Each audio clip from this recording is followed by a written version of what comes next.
Hi, I wanted to show you today how to use a foam roller in the shape of a peanut. There are plenty of tutorials out there on the internet today how to use your traditional foam rollers as well as the therapy balls, and maybe even the massage sticks and various other tools that can be used to do soft tissue therapy on yourself. But I haven't seen very many on how to use this peanut shaped one, so I wanted to just show you how you can use it and why I think it's a very versatile tool to have in your toolbox, so to speak. You should always just carry this around in your gym bag. It travels easy. You can put it in your purse, put it in a suitcase, doesn't take up a lot of space, and it's very light. But the unique shape of this I like because, for one, it can fit in specific spots on your body where you don't necessarily go across bones or joints, and that's one thing you want to avoid whenever you're doing foam rolling or soft tissue therapy, is you never want to be directly on bone. So for instance, if you were to put it in the cervical spine area here, it's just massaging the muscles alongside the spinal column but not right on top of the vertebrae. So pretty much anywhere from here all the way down towards the lower back you can use this, and as you can tell, it would just sort of roll up and down across the back, but avoiding the vertebral column where this space or this gap is.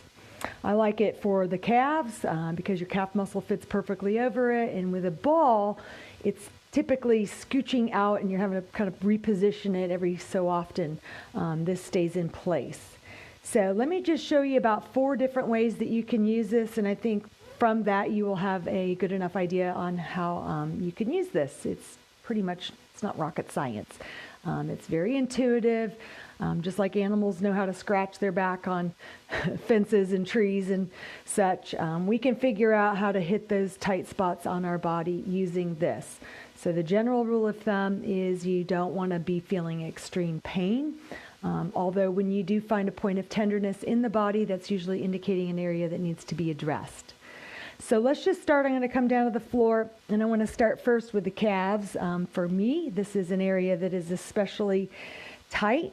I like it a little bit better than a foam roller because rather than just going across a very thin surface area on the underside, it's actually hitting on either side there, and it stays in place. Of course, it's not big, so it's not rolling all over the gym floor or the living room. You can kind of rotate in the leg like that, do a little internal rotation to hit the inner portion, and then a little external rotation to hit more of the anterior tibialis muscle actually. And then you would just do about 10 passes back and forth across a specific area. That would be just a good rule of thumb, and you don't have to go this fast necessarily. Some recommend that you go, I don't know, it's something like 2 inches per second. So you would just move really slow. If you wanted more pressure, you could just stack that other leg on top. Oh my goodness, that's almost too intense. So that is one way that you can use it on the calf muscles. Let me show you how you can use it on the cervical spine. So if you've got headaches as a result of tension, you can simply place this right across those neck muscles and then just allow your head to relax back. One little caveat here is that you may want to bump it up on either a yoga block. I'm going to see here if I've got a yoga block. Sorry about that. Should have had that ready, but have a yoga block nearby, or even a book, stack of magazines, just something to elevate it up a little bit, and then the base of your neck goes right against there. Then you could put that on top, and then, oh yeah, and you can just kind of turn that head side to side, up and down. You can even lift the hips if you wanted a little bit more pressure, which feels amazing. And again, it is avoiding direct contact and pressure on the cervical spine. Next, I'm going to show you how you can do it on the forearm muscles, which, again, another area that's difficult to get to. And you can also use this yoga block for that. So simply smooshing back and forth across like that. And this is addressing those wrist extensors. Ooh, yeah, I can feel if you do a lot of work with your hands, you're going to notice some tightness in there. And then also if you do a lot of grasping or holding, pulling type exercises, sometimes those forearm muscles get sore, and this is a great way to really get into that spot which again is sort of difficult on a regular foam roller. The peanut shape just allows the pressure to be delivered right where you want it to go. So I'm just going to do both sides here so I don't feel lopsided after doing this video.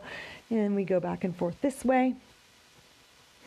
All right, and then next is going to be the thighs. So we'll do hamstrings and quads, and I think from there you'll have a pretty good idea how to use this. So you want to position it right behind the knee. Again, you never want to be on a bone or a joint.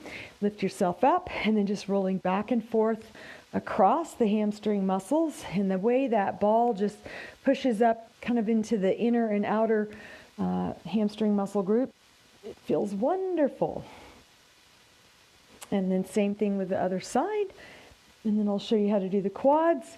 It's not like a whole lot different than how you would do a foam roller. It's just the shape of this. It's going to feel different than a flat foam roller, okay? And then lastly would be the quadricep muscles. So you would come into plank position, okay? And you're going to just stretch those legs out and then go back and forth. Of course, you got to go one at a time, so it might be a little bit awkward. I'm just allowing this other knee to kind of bend out to the side as I roll up, and then I'm pushing with that foot to come forwards, and then bending the knee to come back. Ooh, very intense, very intense. So same thing with this side. So as I push back, this knee bends. As I come forwards, it straightens out a little bit, and again, pushing back, and then forwards, one more. And it feels absolutely divine.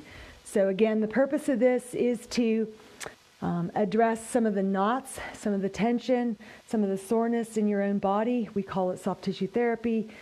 Some would argue it's not true, myofascial release. I would just call it a poor man's massage, because you know exactly where you hurt and what area needs to be addressed, and you can go exactly there and deliver the right amount of pressure, right amount of time, exact spot that you want without having to communicate all of that to a massage therapist. So there you go. I think this is a fabulous little tool, and I hope to do more classes on this, just short little brief tutorials that goes into a little more depth, maybe a more actual soft tissue therapy session. But this was meant to be more of an introduction to the foam roller peanut. All right, thanks so much.